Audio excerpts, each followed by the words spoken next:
Hello, I'm Pete Martin, longtime mandolinist and private lesson teacher. In this video, we'll continue looking at Airegin, this time Part B. To get the accompanying PDF file, see the description below. Ask any questions you have in the comment section. First, learn the chord scale outlines for this section of Airegin. See this in example 1.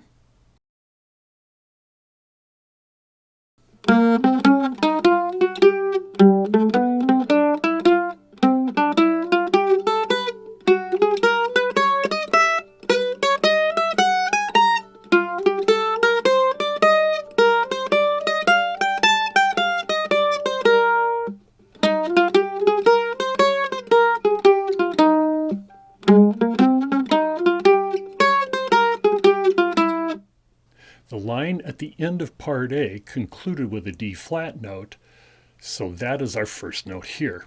We're playing against a B flat minor 6 chord, so we will use the B flat minor scale. After an 8th note rest, go up to F and descend to D flat.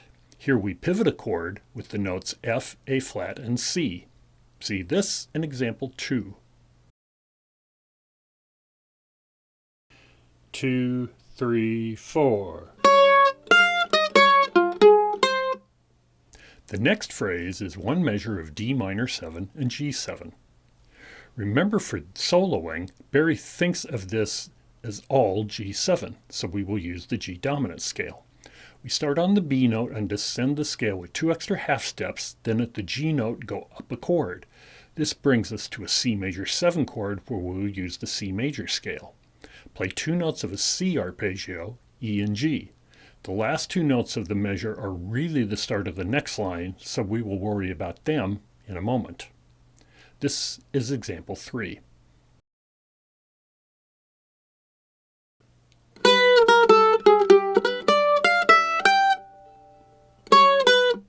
The next 2 measures are exactly the same as the previous 2 measures, a half step lower. C sharp minor 7, F sharp 7, B major 7. It is a common soloing device to play the same line moved a half step lower when this happens, and that is what we do here. The only difference is we get into the line with the pickup notes D flat and B natural and descend as before using the F sharp dominant scale. See this in example 4.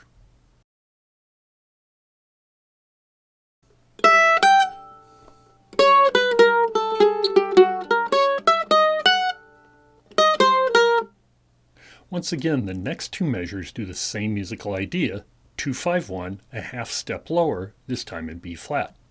We will play the same line transposed to the correct key using the F dominant scale and 3 pickup notes. See this in example 5.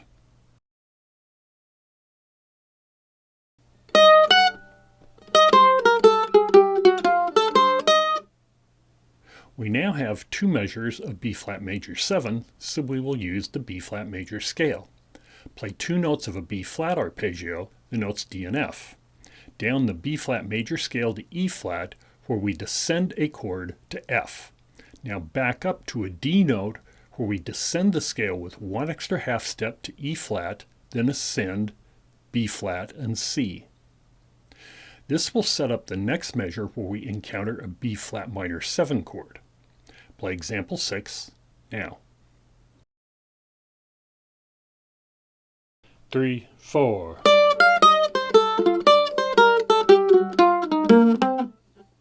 The next phrase is B flat minor 7, E flat 7, and A flat major 7.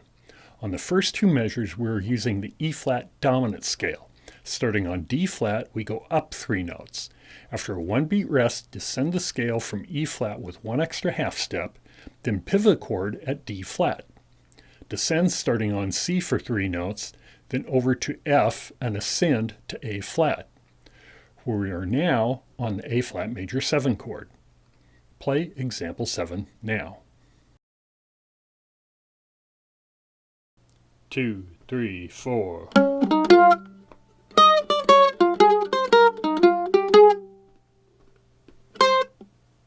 Next is a common phrase Barry shows over a minor 2-5-1.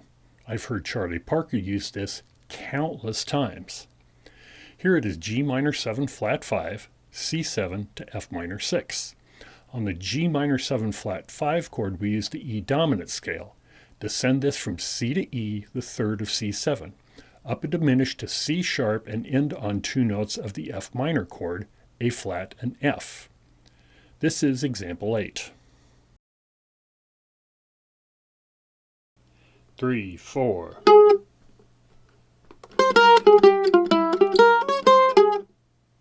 Now play the whole B part, example 9. 2, 3, 4.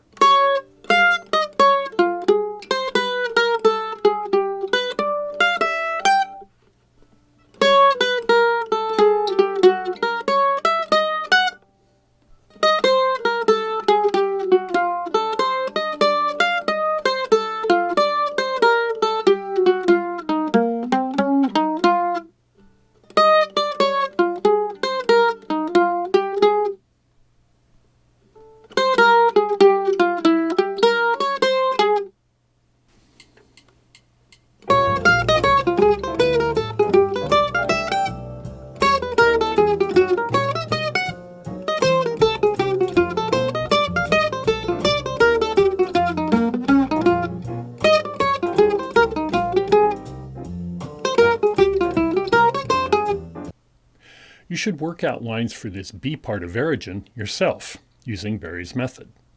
Try plenty of options and practice these to get many new ideas into your improvising. Have fun! Please subscribe, click the bell for notifications, click like, and leave a nice comment as a sacrifice to the algorithm. If you like what you are learning, I ask that you consider supporting my efforts on my Patreon page. Member privileges include early access to videos, exclusive Patreon-only videos and articles, monthly Q&A live stream, and a monthly private lesson. A special thanks to these supporters. You can do this and get a shout out too at patreon.com/Pete Martin. And I'll see you on the next one.